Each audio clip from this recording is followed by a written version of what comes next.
Hola, bienvenidos, bienvenidas un día más a las formaciones de Headhunter Inmobiliario, donde intentamos traer, y lo conseguimos, a los mejores ponentes para ayudarnos a ser más productivos y más eficientes.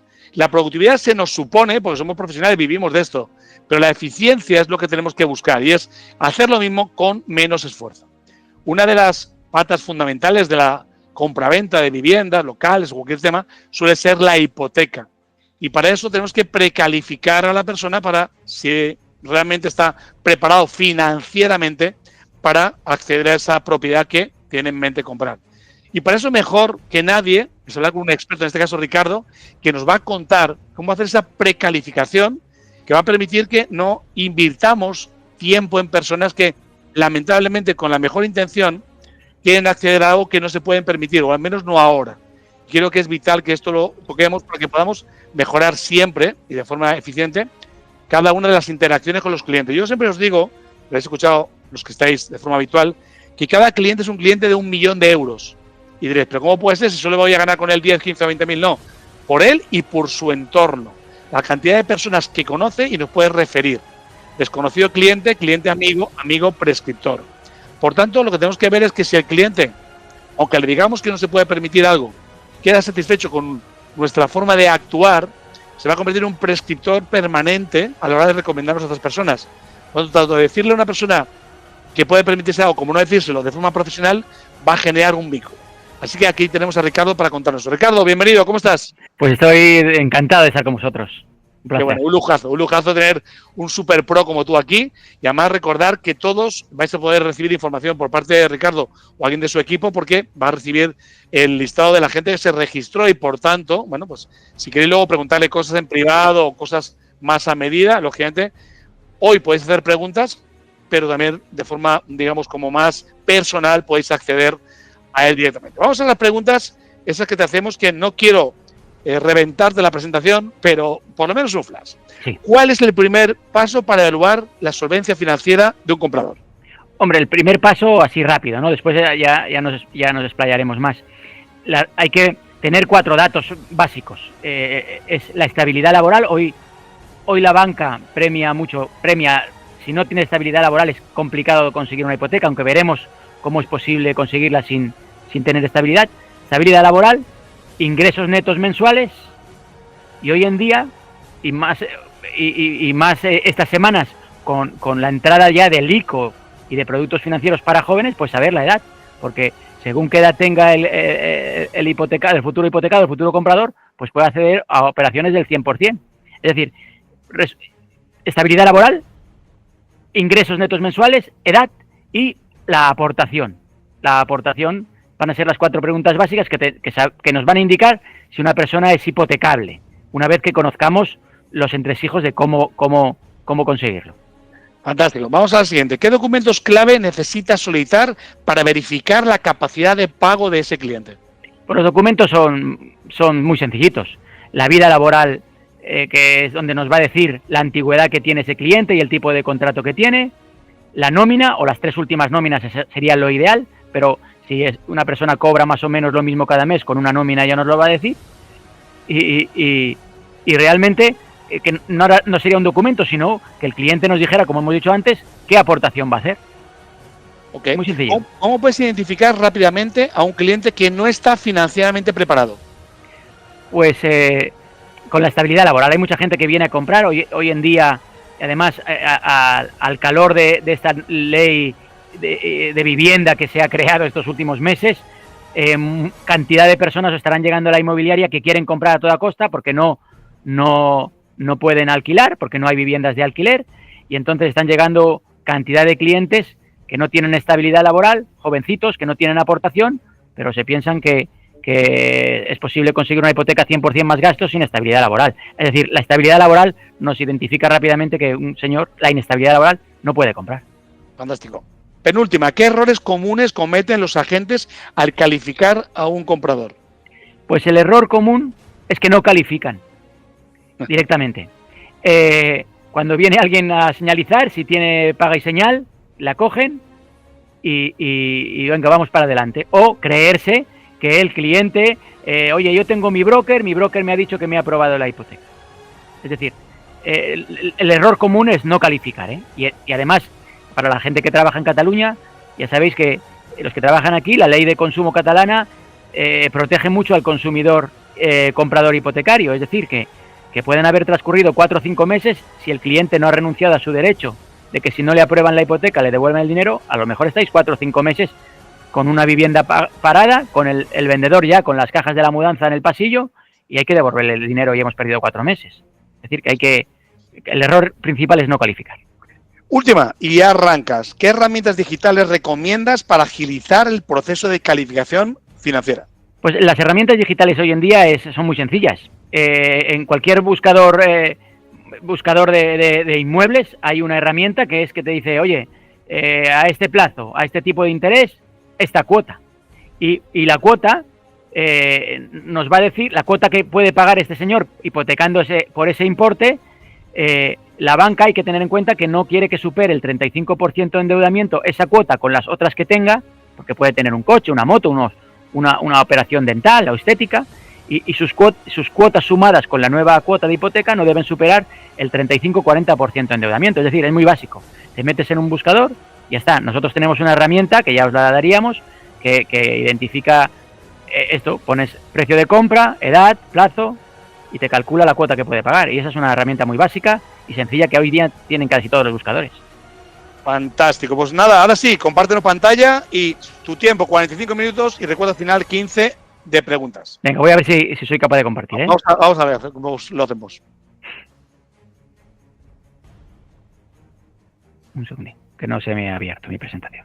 Muy bien. Espera, ¿se ha abierto o no se ha abierto, verdad? No, aún no. Ahora tienes que compartir pantalla y poner tu PowerPoint. Un segundo. Ahora sí, está la pantalla. Está tu correo. Sí. No.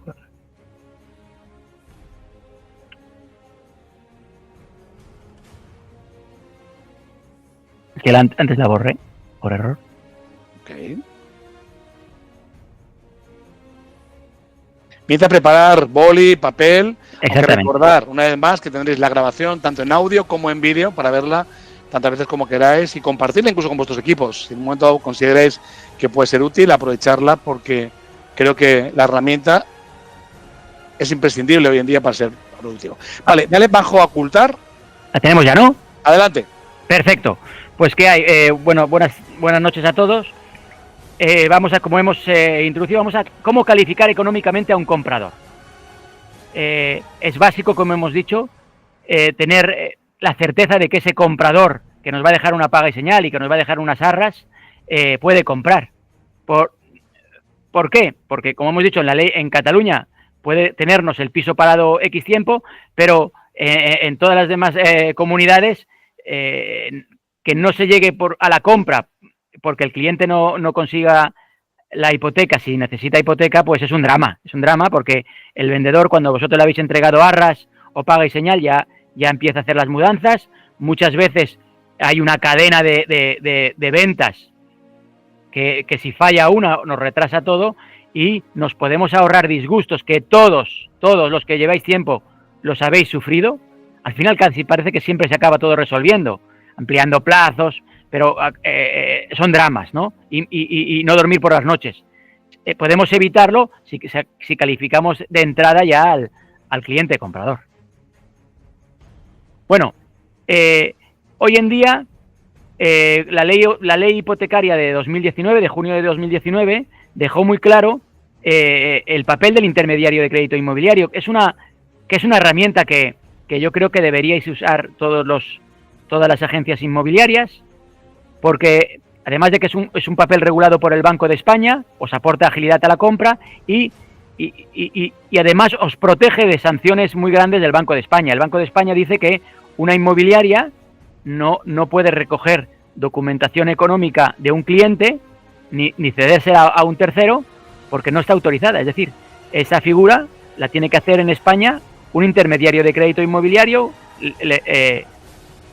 homologado por el Banco de España y que cumple una serie de requisitos en cuanto a seguros de responsabilidad civil y en cuanto a conocimientos. Más son conocimientos constantes, es decir, utilizar un intermediario de crédito inmobiliario os puede ahorrar muchos problemas, además de encontrar muchas ventajas a la hora de de conseguir financiación para los clientes que vienen a vuestra inmobiliaria. Las principales funciones de un intermediario, pues eso, debe ser calificar a un cliente comprador. Un intermediario de crédito con experiencia contrastada y solvente, como vamos a ver en la diapositiva posterior, en una conversación de 5 minutos con el cliente, es importante. Lo ideal es que actúe directamente con el cliente, porque el cliente, a vosotros quizás os omita cosas, aunque parezca absurdo, pero a un intermediario de crédito sabemos hacer las preguntas idóneas para no fallar.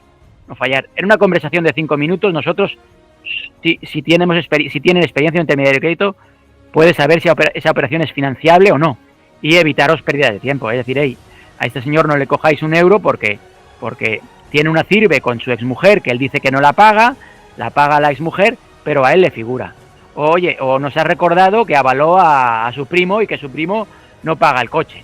Es decir, nosotros sabemos hacer preguntas porque es nuestro trabajo. Como vosotros cuando veis un inmueble sabéis lo que vale, nosotros cuando vemos a una persona normalmente sabemos qué cantidad es financiable. Es decir, un intermediario de crédito, lo dicho, os hace un estudio personalizado, va a buscar las mejores ofertas para vuestro cliente, que a veces no solo es conseguir la mejor hipoteca, sino dar el mejor servicio, como nos ha dicho Eduardo. Si al cliente le dais un pack, un lazo, va a ser un recomendador. Hay clientes muy recomendadores y esos son los clientes que tenemos que mimar, darle un servicio 360, 5 estrellas para que nos recomiende. Es decir, y nos recomienda, si le aportamos un buen intermediario de crédito, una buena solución, un aprobado ágil y unas condiciones hipotecarias hoy en día, que la hipoteca está de moda. Si vais al bar todo el mundo habla de hipotecas, pones la tele todo el mundo habla de hipotecas. Es decir, todo el mundo tiene un cuñado hoy que sabe de hipotecas y le dice si elegir fija o variable. O sea que si le dais un servicio hipotecario top, os va a recomendar. Os va a hacer dotar de agilidad a vuestra agencia. Un intermediario de crédito que se pierde en 48 horas puede tener una operación hipotecaria aprobada.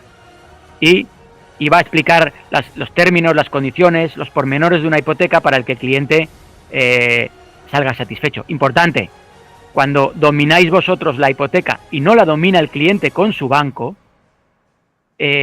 todo va mejor. Hay bancos que no pagan a las inmobiliarias. Absurdo, cuando sois el actor principal del mundo inmobiliario, pero no les pagan. Entonces es ideal que dominéis la hipoteca. Luego, también pasa cuando el cliente se va por su cuenta a conseguir una hipoteca, que la tasación sale más baja del precio de compra porque el interlocutor del banco no ha dominado esa herramienta, y eso es muy importante. Entonces el cliente comprador también puede tener un sudor frío diciendo, oye, ¿qué estoy comprando? Estoy comprando mal.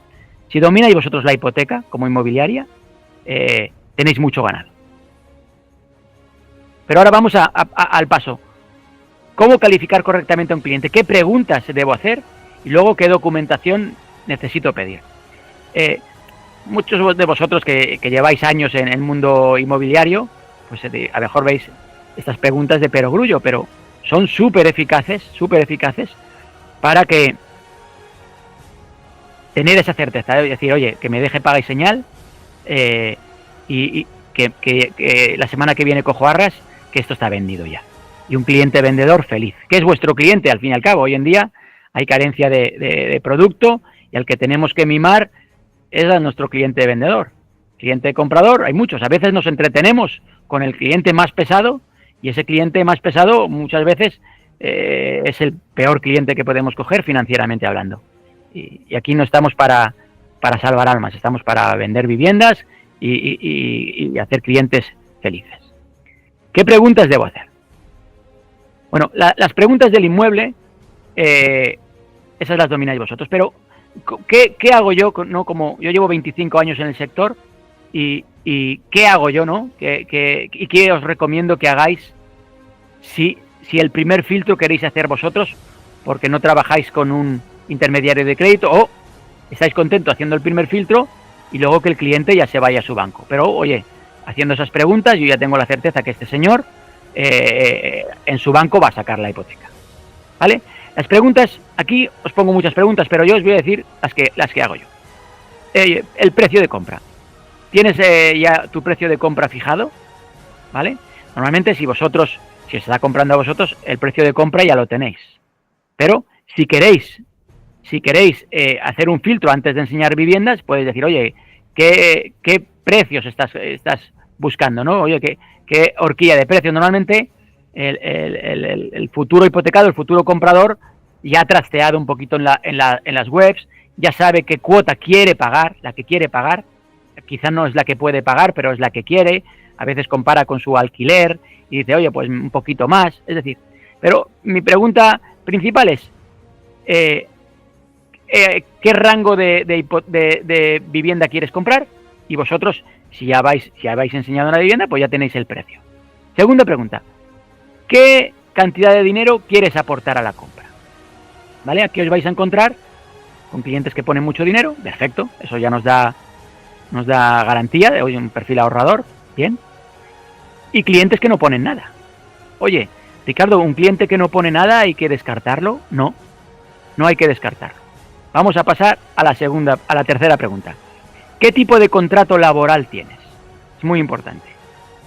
Aquí sí que ya nos está filtrando. La aportación económica nos está dando un filtro muy bueno que después vamos a ver, pero el tipo de contrato laboral es importantísimo. Oye, mira, soy indefinido, soy funcionario, soy autónomo o soy temporal. Los tres primeros casos, bien, ¿vale? ¿Qué antigüedad tienes en el trabajo? Hombre, importantísimo. Si es funcionario, ya la antigüedad no nos importa nada. Sabemos que además de tener antigüedad, tiene futuro. Los funcionarios no tienen ningún problema. Si es indefinido, ¿qué antigüedad tienes en el trabajo? La banca se siente muy cómoda con personas que tienen como mínimo 2 años de antigüedad, ¿vale? Entonces ahí, oye, aportación o no, indefinido, bien, y antigüedad 2 años, perfecto, ¿vale?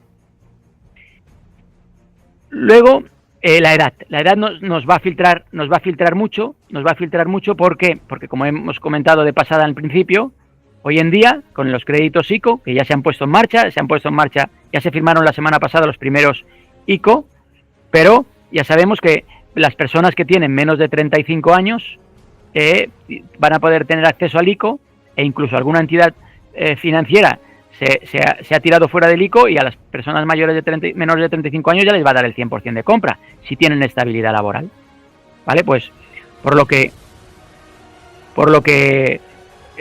la edad nos va a ser un filtro. Además, como sabéis, en muchas comunidades autónomas la edad nos filtra el tipo de impositivo, el tipo del ITP. Es decir, si según la aportación que nos haya dicho el consumidor, si encima es joven, pues aún vamos a un porcentaje superior de compra.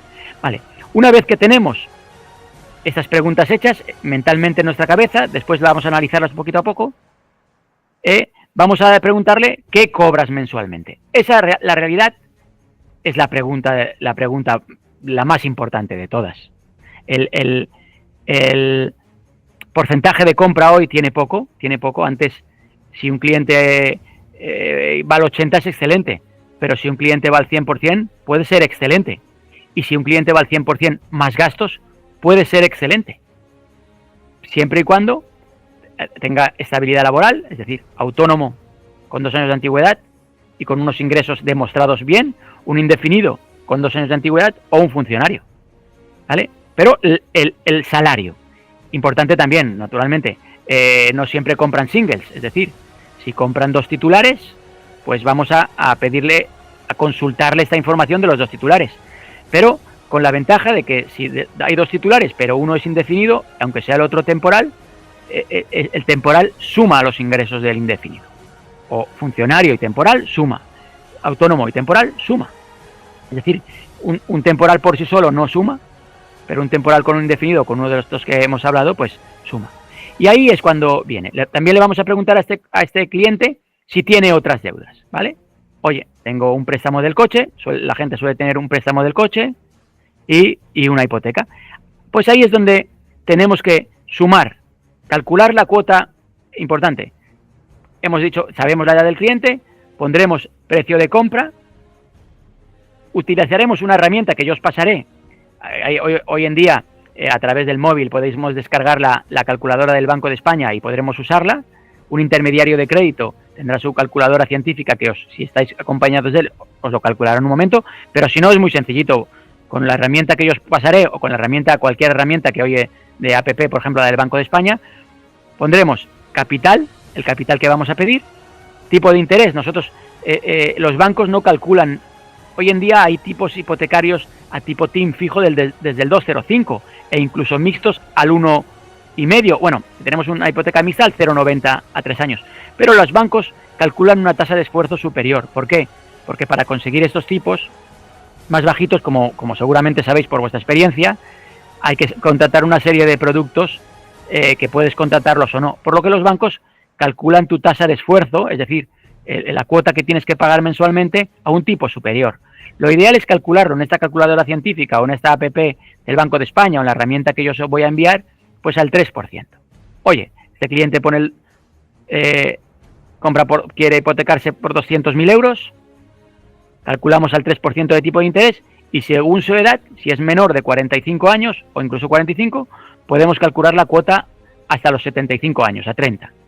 Y el resultado que nos dé, pues no debe superar, junto con las otras cuotas que él tenga, por ejemplo, que hemos hablado de un coche, el 35%. Si logramos ajustarnos entre el 35% y el 40%, esta operación va a ser viable hipotecariamente. Muy sencillito, y muy sencillito. Después veremos la aportación, pero básicamente, y siempre y cuando el cliente nos está diciendo toda la verdad, con este simple cálculo sabemos si esa hipoteca es viable. Muy sencillito. Precio de compra, o sea, precio de hipoteca. Nosotros, ¿cómo calculamos el precio de hipoteca? ¿No? Importante. Oye, si el precio de compra son 200.000 euros y por ejemplo, está comprando en Cataluña, que tenemos un ITP al 10%, calcularíamos 200.000 más 20.000 de ITP y luego le pondríamos unos gastos de notaría, registro y gestoría que calculamos en 2.500. Es decir, ese señor necesita 222.500. Si aporta los gastos, aporta 22.500, nos quedaría una hipoteca de 200.000. Si aporta 30.000, pues nos quedaría una hipoteca de 192.000 euros. Es decir, pero lo que tenemos que poner en nuestra casilla de nuestra calculadora es el importe de hipoteca. Si ese ratio de endeudamiento es inferior a entre el 35 y el 40%, esta operación va a ser viable. Va a ser viable. ¿Vale? Así de sencillito. ¿Vale? Luego ahora me haréis más preguntas. Es decir, estamos hablando naturalmente de un cálculo rápido y básico. Habrá clientes que hemos dicho que clientes que no aportan dinero. Oye, Ricardo, si alguien no aporta dinero, ¿es posible conseguirle una hipoteca si no aporta dinero? Es posible. Es posible. Muchos de vosotros me estáis diciendo, oye, sí, al 100% no sacas la hipoteca. Al 100% se sacan muchísimas hipotecas. ¿Vale? Es decir, claro, si nos viene el mirlo blanco que digo yo, al 80% con un ratio de endeudamiento por debajo del 35%, pues entonces aquel darle un abrazo y, oye, aquí tienes la paga y señal. Eso ya lo sabemos calcular todos. Quien tenga una aportación del 30%, es decir, el 20% más los gastos, un ratio de endeudamiento del 35%, esa operación hipotecariamente está totalmente aprobada, ¿vale? Pero ya yo he querido complicar un poquito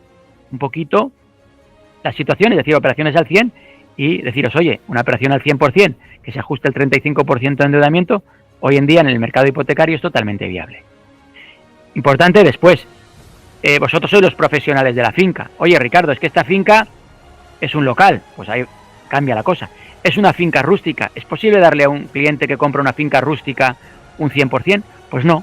A un cliente que compra una finca rústica podremos llegar al 80, al 90% del precio de compra. Oye, Ricardo, es que mi cliente es no residente. ¿Podemos ir al 100? Pues tampoco. Habría que ajustarse al 70 o al 80% máximo para un cliente no residente.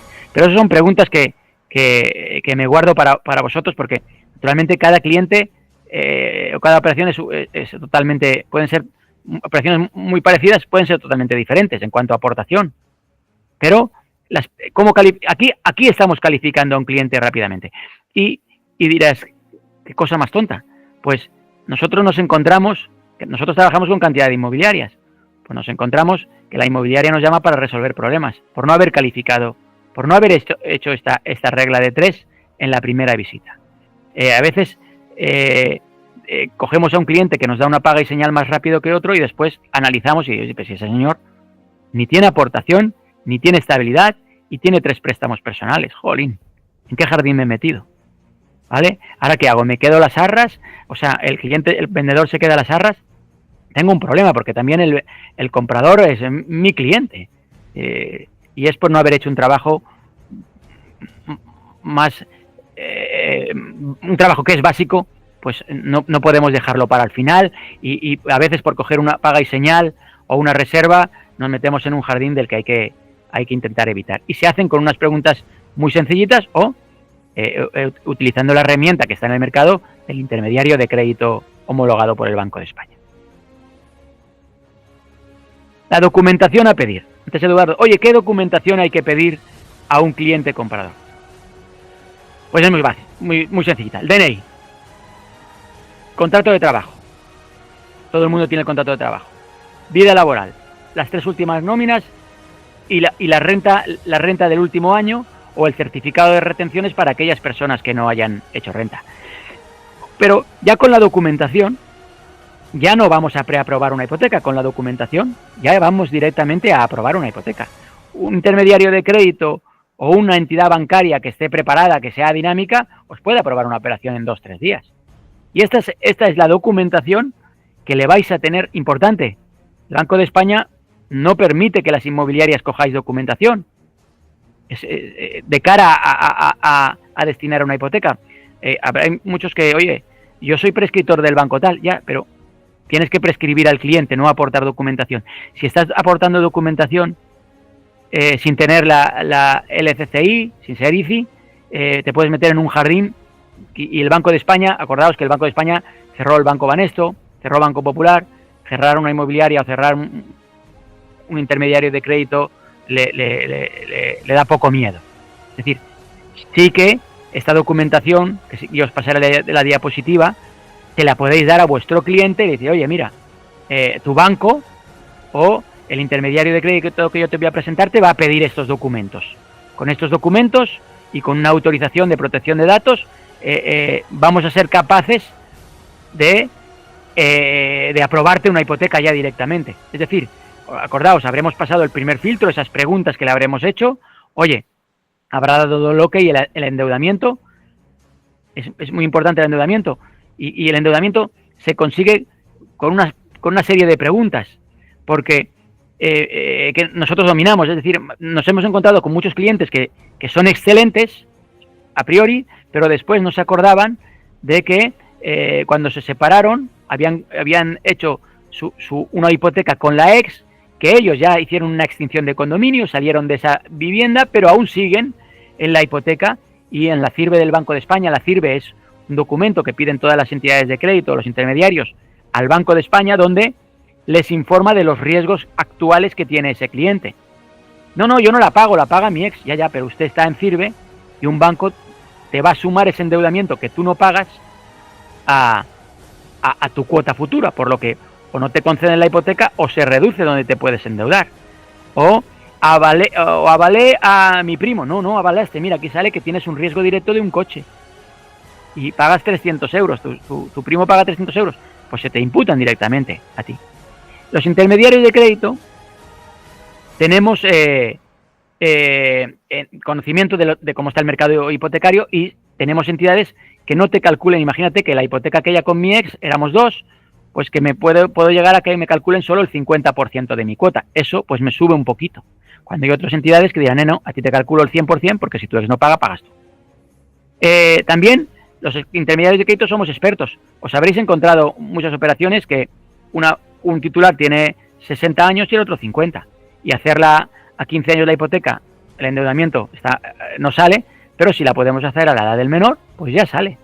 Pues un intermediario de crédito que conoce todo el producto bancario, todo el pool bancario, pues os puede solucionar muchas cuestiones que a priori en la consulta que vosotros vais a hacer, si seguís los consejos que os he dado, pues a lo mejor no salen, ¿vale? Importante, no todas las operaciones que a priori no salen, a veces salen muchas, pero hay que hacer a veces un trabajo de campo y un trabajo que ya se necesita un profesional. Bueno, hemos dicho la documentación que necesitaríamos para un contrato indefinido, para unos autónomos o para los funcionarios o pensionistas. También importante, hay herramientas digitales hoy en día que permiten que el cliente, el comprador, no tenga que aportar todos esos documentos, porque hay intermediarios de crédito conectados con Banco de España, conectados con Seguridad Social y Hacienda, que permite pues extraer vidas laborales, rentas trimestrales, creándole pues menos trabajo al comprador. Si solo le pides DNI, 3 últimas nóminas del contrato de trabajo y todo el resto te encargas tú de sacarlo, o un experto de sacarlo de las páginas oficiales de los estamentos oficiales, pues lo ve como una ventaja, lo ve menos engorroso, a pesar de que es obligatorio y necesario, y lo ve como, oye, qué profesionales son esta inmobiliaria que ha encontrado un camino para pedirme 4 cosas y conseguirme la hipoteca, ¿vale? Importante.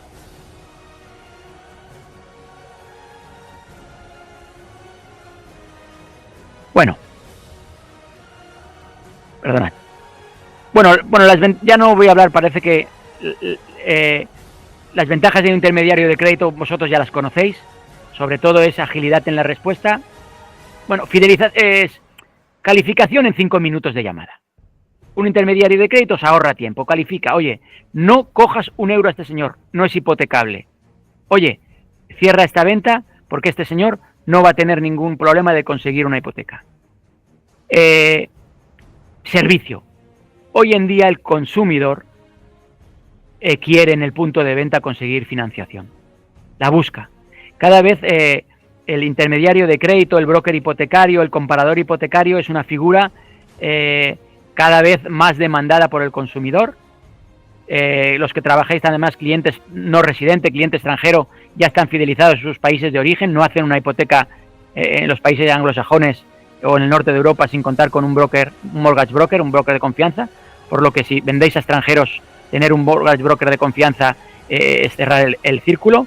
El consumidor, cuando va a vuestra inmobiliaria, quiere también, necesita que le asesoréis, que le ayudéis con la hipoteca, ¿vale? Y normalmente el miedo de un consumidor o el miedo de un comprador es cuando va a señalizar, oye, ¿me darán la hipoteca?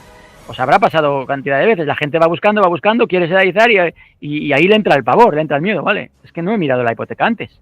Y si te doy y la pierdo, pues si le acompañáis vosotros con esa figura hipotecaria, vais a cerrar más ventas. Y, sobre todo, ahorro de tiempo.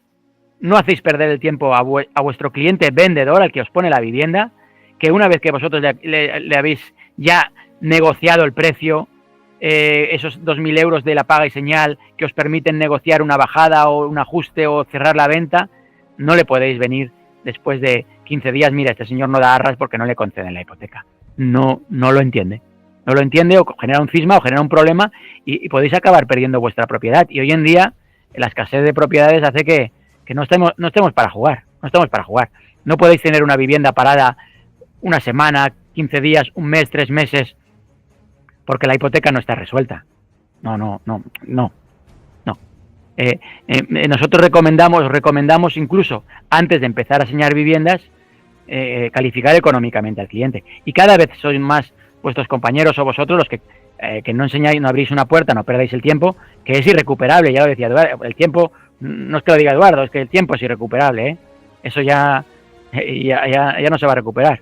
Y eso no lo vamos a perder calificando al cliente, ¿vale? Es decir,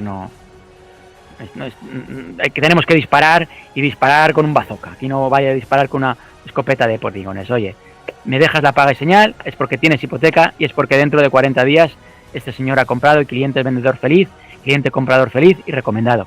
Si hacéis las cosas bien, la firma es una fiesta. Y es ahí donde tenemos que ir, hacia la fiesta de la firma. Compradores, vendedores mega felices, una buena hipoteca se la haya conseguido él a través de su banco, pero vosotros le podéis decir, oye, mira, la hipoteca que ha conseguido tu banco es excelente. Pero a lo mejor eso solo lo puede saber si compara. Si compara un intermediario de crédito, le puede decir, oiga, no busque más, es que su banco le deja lo mejor, ahí la tiene. Pero ya tenéis vosotros la certeza de que ese cliente sabe que va a conseguir una hipoteca y vosotros también, ¿vale? O sea, ahorrar tiempo y recursos. No estamos para perder tiempo, no estamos para perder viviendas captadas. A tener muy en cuenta hoy en día el tema del ICO. El ICO, como vosotros sabréis, como muchos de vosotros sabréis, el ICO fue una idea que salió antes de las elecciones gallegas. Yo creo que no es una buena idea, ¿vale? Y ahora os diré por qué, pero hay que aprovecharlo. Salió antes de las elecciones gallegas que el ICO dice que hipotecas para menores de 35 años que ganen menos de 37.500 euros, entra, y por desgracia los sueldos en España son bajitos, o sea que 37.500 no los cobra todo el mundo, o mayores de 36 con hijos a su cargo, el Estado va a financiar a través de las entidades bancarias el 20%. Es decir, hoy en día podemos conseguir hipotecas al 100%. Nosotros llevamos 25 años consiguiendo hipotecas al 100% y 100% más gastos. Pero hoy en día es aún más sencillo. Pero hay que conocer los canales.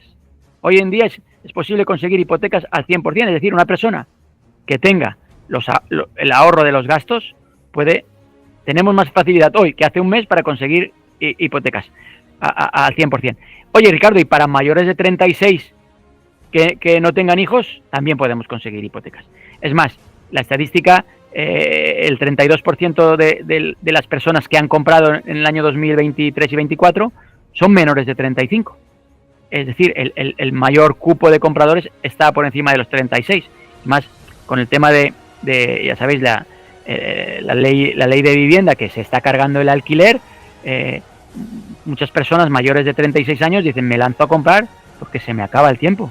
Y no me van a renovar el alquiler, o a cómo me lo van a renovar, ¿vale? Es decir, pero tenemos hipotecas para mayores de 36 años al 100, y para menores, pues es el escenario ideal, ¿vale? ¿Por qué, a modo de anécdota, por qué no me gusta el ICO? Porque el ICO ha hecho incorporar en un momento de escasez de vivienda por parte del alquiler, un momento de escasez de vivienda porque no hay producto. Vosotros os quejáis constantemente, Ricardo, tengo compradores, pero es que no puedo captar, tengo problemas de captar, hay poco producto, hay una merienda, hay de viviendas que no nos llegan. Pues no, en un momento de falta de producto, que lo oímos en la tele, pues incorporar a la compra a más personas, pues lo único que puede hacer es una tendencia inflacionista en los precios, ¿vale? Yo creo que hay una situación inmobiliaria compleja, tipos de interés bajísimos. Como he comentado, tenemos tipos mixtos a 3 años desde 0,90, imaginaos, de periodo de 2022 desde 0,90, y tipos fijos TIN desde el 2,05 a 30 años. Es decir, escenario, la tormenta perfecta.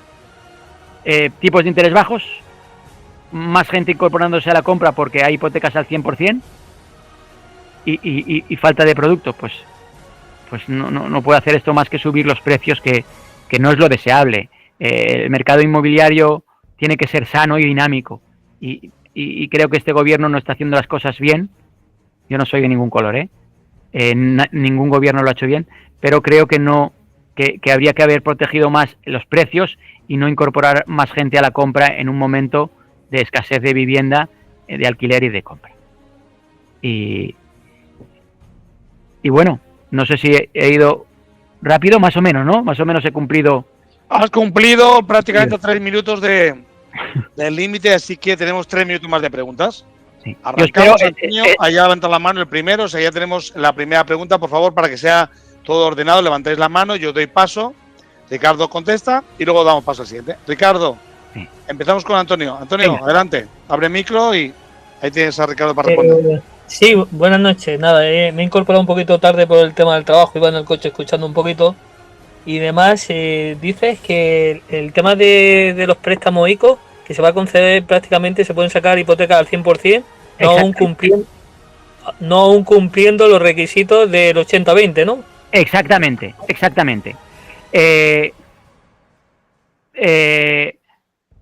Con el ICO, Antonio, con el ICO y sin el ICO.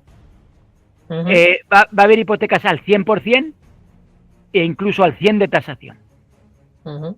El cliente va a tener que tener la aportación y así va a ser suficiente para para poder conseguir una hipoteca.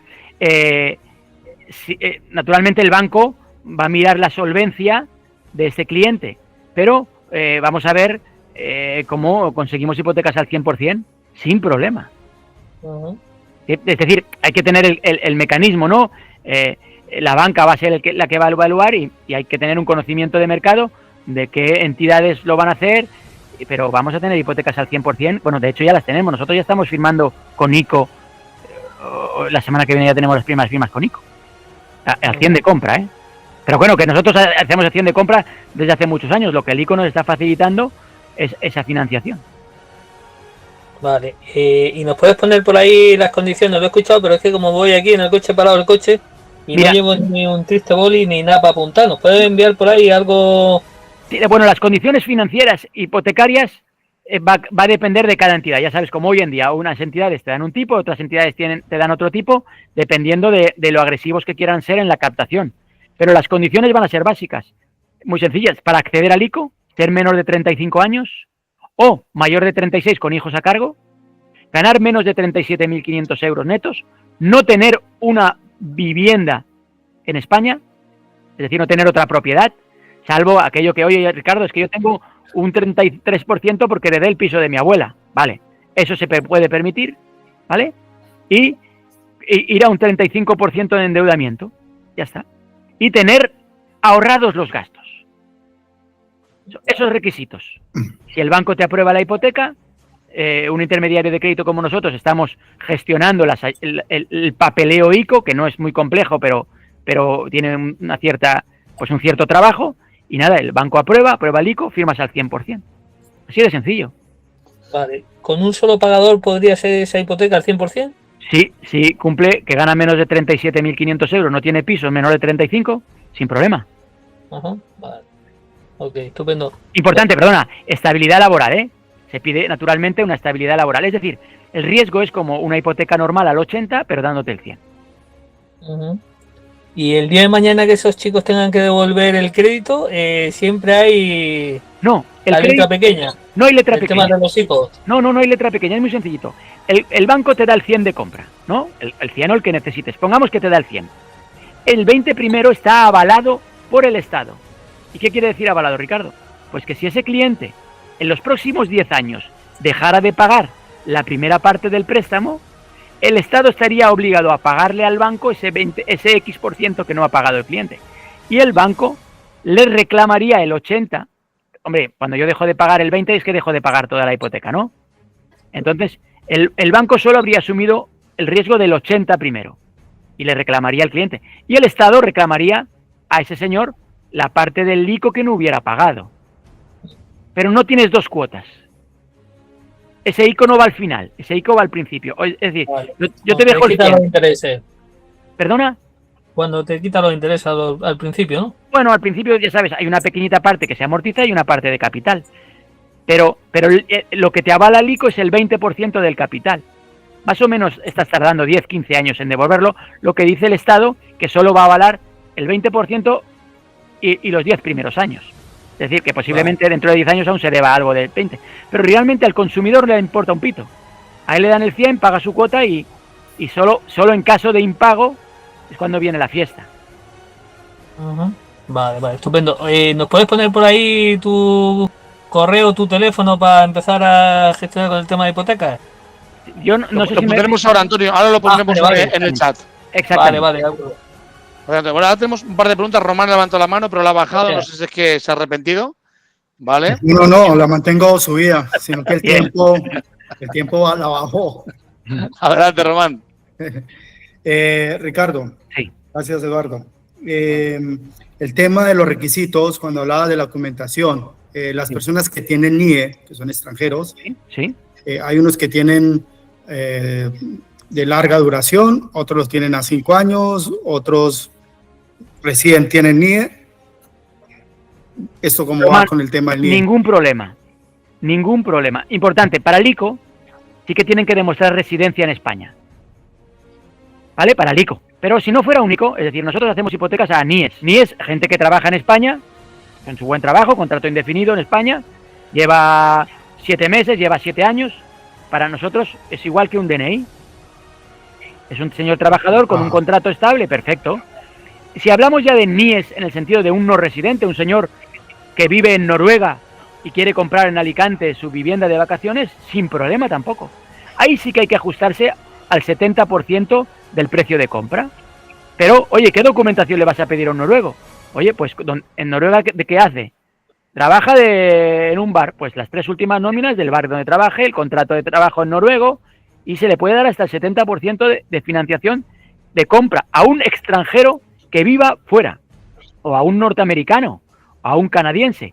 La realidad es que no a todo el mundo, porque la ley hipotecaria que se aprobó en 2019 dice que un deudor hipotecario puede acogerse a pagar en la cuota donde recibe más ingresos. Y dirás, ¿qué rollo me explicas? Pues, por ejemplo, un señor cubano. Un señor cubano no sería financiable en España por la inestabilidad de la moneda. Un argentino hoy en día tampoco, por la inestabilidad de la moneda. Posiblemente vamos en el camino que sí. Un venezolano tampoco, pobre. Pero sí un mexicano, porque la moneda es más estable. Un brasileño, un estadounidense, un canadiense, un señor que trabaja en Abu Dhabi, en Emiratos Árabes, en Noruega, en Rumanía, ¿vale? Es decir, pero cuando estás hablando de una persona que trabaja en España, podemos ir al 100% sin ningún tipo de problema. Muy bien, gracias, Ricardo. Una cosa, Ricardo, deja de compartir pantalla porque te vemos infinitamente. Sí. Entonces, deja de compartir. Sí. Mientras le doy paso a mi buen amigo Andrés, que está por ahí. Qué alegría verte por aquí. Andrés, adelante. Muy buenas tardes. Buenas tardes. Buenas tardes, Ricardo, ¿cómo estás?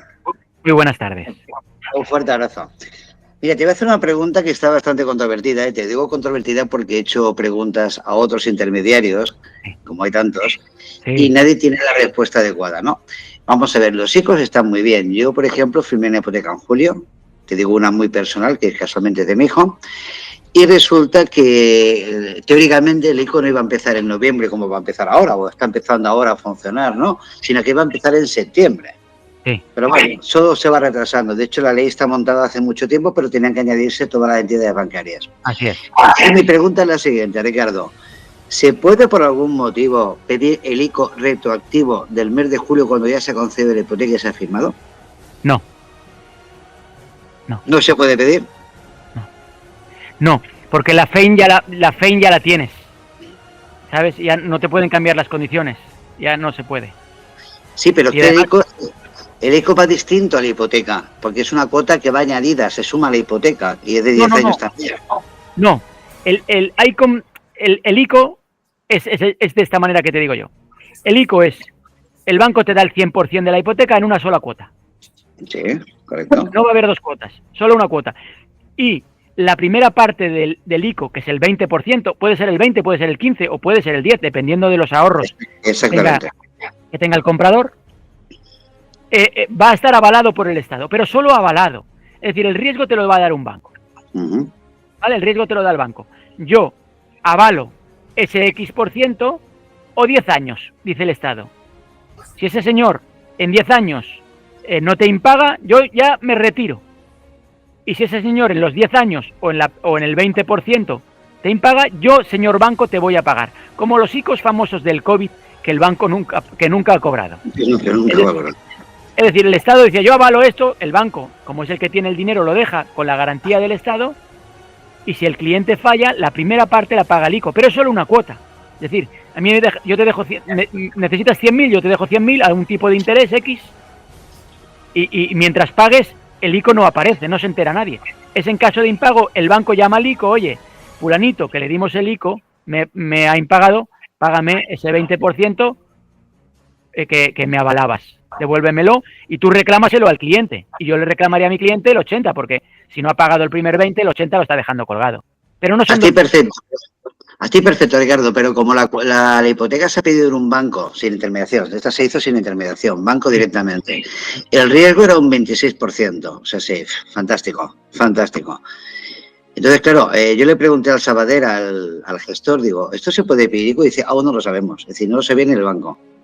De hecho, también me dijo el Sabadell, dice, y si entran, vamos a intentar escaquearnos. Es decir, eso directamente el banco Sabadell. Yo flipé, digo, no, pero es lógico, porque el Estado va muy valiente, y claro, los bancos se tienen que adherir, pero se adhieren, pero ¿a quién le van? ¿a quién van a avalar? ¿A quién van a decirle te doy más riesgo? Pues a los mejores clientes. El ICO son 2.000 millones de euros y está planteado que va a ayudar a 50.000 familias. 50.000 familias son las familias que compran en un mes y medio. El ICO no va a ser eterno. Ahora está hasta 2025, pero las primeras 50.000 personas que lo usen se ha acabado el ICO. Pero el banco, oye, le dirá a su cliente, hey, no te descapitalices, me lo pones en un fondo y yo te doy el 100. Que el 20 está avalado por el ICO. Ah, perfecto, pues tienes razón. Bien, no me descapitalizo. Los bancos que se han adherido todos, pues dirán, le voy a dar el ICO al que no tenga riesgo.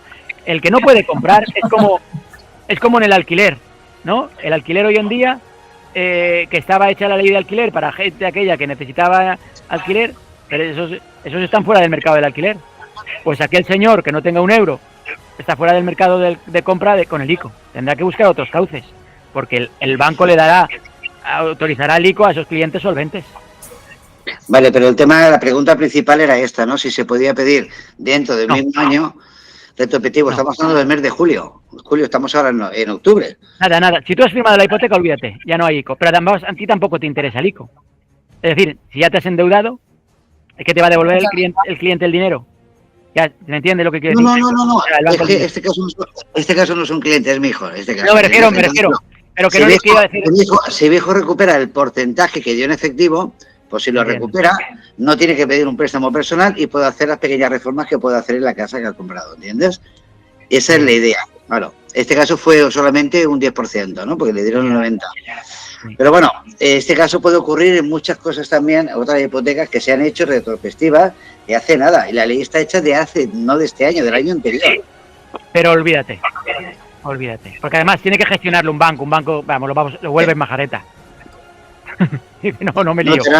Te hará otra FEIN, pero bueno, la FEIN, como está hecha del mes de julio, pues bueno, podría ser muy, muy actualizada, ¿entiendes? Porque es el año fiscal. Sí, pero olvídate que no. Eso no. Y luego otra cosa, las hipotecas reformas que hacéis vosotros, ¿hacéis hipotecas reforma? Sí, hacemos hipotecas reforma.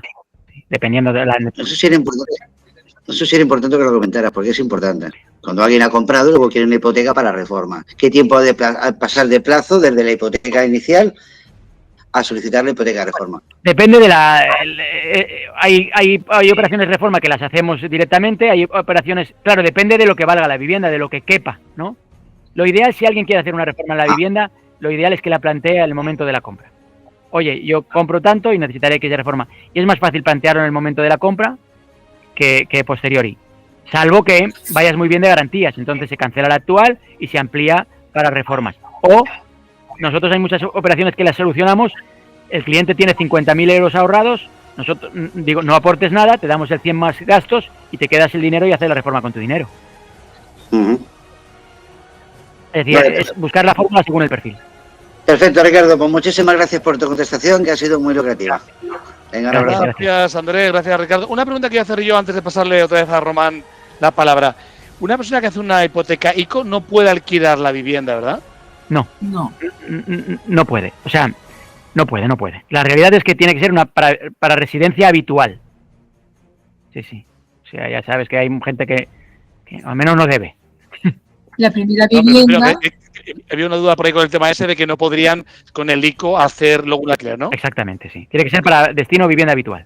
Es casi como... Román, adelante, levanta la mano. Si alguien quiere hablar, por favor, levanta la mano y así tenemos un orden bueno para que luego la grabación quede limpia. Román, adelante. Ricardo, las personas que no alcanzan a tener los gastos, ¿es posible financiarle los gastos? Sí. Es posible.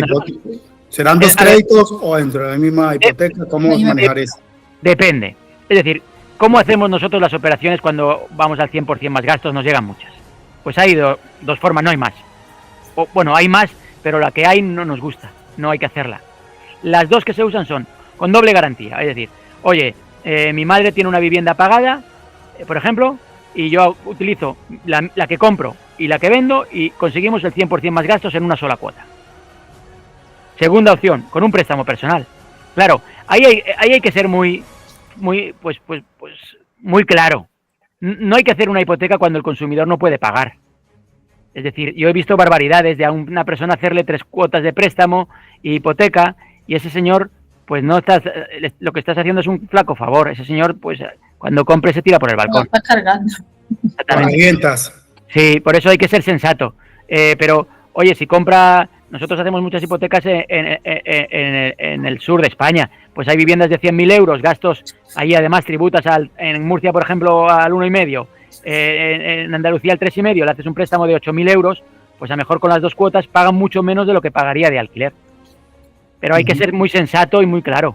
Si no puede pagar una persona, oye, ahorra un poco, no compres. Pero eso de darle el 80 en hipoteca y el 30 más gastos, que yo he visto... En préstamo personal. Eso es de locos, eso hay que ser un sinvergüenza para hacer eso. Porque uno compra con ilusión, pero después hay que pagar, ¿eh? No, hay personas que le hace falta un poco. Poquito, sí. Nosotros tenemos una entidad bancaria que da el dinero en préstamo personal para los gastos.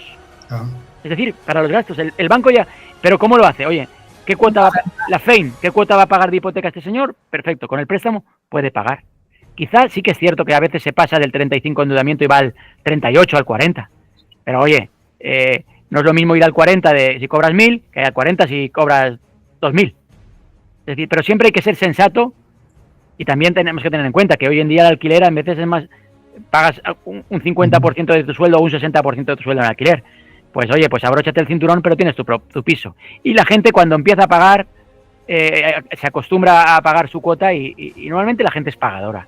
Nosotros tenemos morosidad cero desde el año 2007 y alguna operación hemos hecho con préstamo personal, naturalmente. Pero si el cliente puede pagar, si no, nada, no, le haces un flaco favor, olvídate. Sí. Perfecto, gracias. Gracias, Román. Blanca, ¿quieres hacer alguna pregunta? Gracias. ¿Quieres compartir algo? Nada. Gracias por estar. Vamos a hacer una última pregunta, si alguien tiene por ahí. Aprovechemos que tenemos a Ricardo. Creo que más claro no lo puede explicar. Luego tendréis todos el contacto de él, acceso a esa calculadora que le ha prometido. Todo el mundo mandaremos la grabación y el podcast. Todo va a estar disponible. Pero si alguien quiere aprovechar a tenerlo en vivo y en directo, creo que es el momento de levantar la mano. ¿Alguna pregunta que se os ocurra? ¿Any questions? Jesús, que te veo muy serio. ¿Tienes alguna duda por ahí? ¿Nada? Ok. Ah, bueno, Elena levanta la mano, fantástico. Desde Roslin, en Escocia. Adelante, Elena. Hola, ¿qué tal? ¿Cómo estás? Bueno, mi pregunta era porque yo sí que he tratado con algunos clientes que tienen muchas dudas en el momento en que tienen que mandar la documentación por el tema de que es información pues vulnerable, ¿no? De nóminas, contratos y demás. Entonces hay como mucha reticencia a hacer eso, ¿no? Entonces, ¿qué nos recomiendas que le podamos decir a estos clientes para que estén tranquilos, para que vean que no... Si no, no hay hipoteca, no hay más. Sí, bueno, la realidad es que la documentación es básica y esencial y sin documentación, ¿no? Pero claro, un intermediario de crédito, bueno, un banco, se la llevas y ya está. Pero sí, no me refiero al banco, me refiero, por ejemplo, a vosotros, ¿no? En este caso. Nosotros hoy en día se utiliza una tecnología, toda la documentación que nosotros recibimos la enviamos encriptada. Claro, si no se fía, no se fía. La realidad es que no tengo ese problema, de que el cliente le dé miedo enviar documentación. Nosotros no nos ocurre, pero es cierto que hay perfiles, hemos recibido a veces DNIs que pone solo para hipoteca, o no lo cruzan como una banda, algún cliente así más raro, pero normal no tienen ese problema porque saben que es una documentación básica para conseguir una hipoteca. No obstante, como te he dicho, nosotros tenemos una herramienta que si el cliente nos envía DNI, 3 nóminas y contrato de trabajo, todo el resto de documentación, vida laboral, renta, los trimestrales si es autónomo, certificados de Hacienda, certificados de la Seguridad Social, los podemos sacar solo con una autorización clave que nos envía el cliente, con un SMS que le llegue. Y eso el cliente pues le da garantías que aporta poca documentación. Pero ya te digo que el cliente asume que para una hipoteca necesita enviar documentación. No solemos tener ese problema. Vale, gracias. Nada. Gracias, Elena. Bueno, pues por mi parte, felicidades, Ricardo, espectacular. La verdad que ha sido muy claro, muy conciso. Has podido compartir pantalla bien y cerrarla bien, o sea que eso también ha sido un mérito. Y eso sí.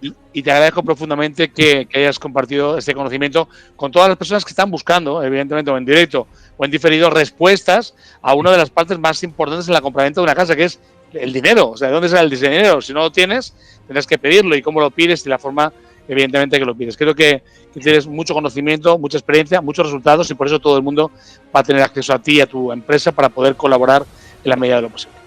Gracias a todos y a todas por estar. Nos vemos la semana que viene, pero no voy a deciros quién porque es una mega sorpresa. Lo compartiremos luego, evidentemente, por los grupos y a los registrados les mandaremos la grabación, el podcast y, por supuesto, el contacto de Ricardo para todo lo que queráis hablar con el privado. Gracias a todos y a todas, buenas noches y hasta el próximo miércoles. Un abrazo.